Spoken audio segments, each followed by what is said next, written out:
আপনারা কি zombie movie দেখছেন, যে মানুষকে খাওয়ার জন্য যে দৌড়ায় আসে জম্বিরা, মানে মানুষকে খেয়ে ফেলার জন্য?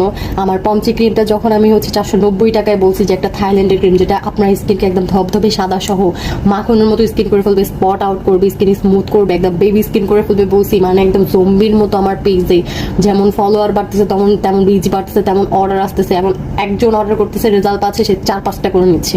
ঠিক আছে, এমন না যে সে রেজাল্ট পাচ্ছে না, মানে ওয়ান টাইম কাস্টমার একবার নিচ্ছে আর নেয় নেই, রিপিট কাস্টমার আমার এটার অনেক, জানেন, মানে একজন নিতেছে সে 5-6টা করে নিচ্ছে, মানে পাগল হয়ে গেছে ক্রিমের উপর। এটার প্রাইস যেমন কম, কাজও করে একদম একদম ধুমধারাকা কাজ করতেছে। এই জন্য বললাম যে আপনারা জম্বির মতো হচ্ছে আমার পেজে মানে দৌড়ে আসতেছেন। দেখেন রাত বাজে হচ্ছে আপনার কয়টা বাজে, রাত তারা ফোন করি, রাত বাজে হচ্ছে আপনার 2টা 26 বাজে, তা হচ্ছে এখন আমি মেমো লিখতেছি। আমার ঘুমাইতে ঘুমাইতে ভোর হয়ে যাবে, কারণ আমার প্রায় হচ্ছে 80-90টা পার্সেলের মেমো লিখতে হবে এখন। আর মেমো আমি সবসময় নিজের হাতে দেখি যেন কোনো মিস্টেক না হয় প্রোডাক্ট নিয়ে, ঠিক আছে, কারণ পঞ্চিকি অনেকে 4-5টা 6টা করে নিচ্ছে।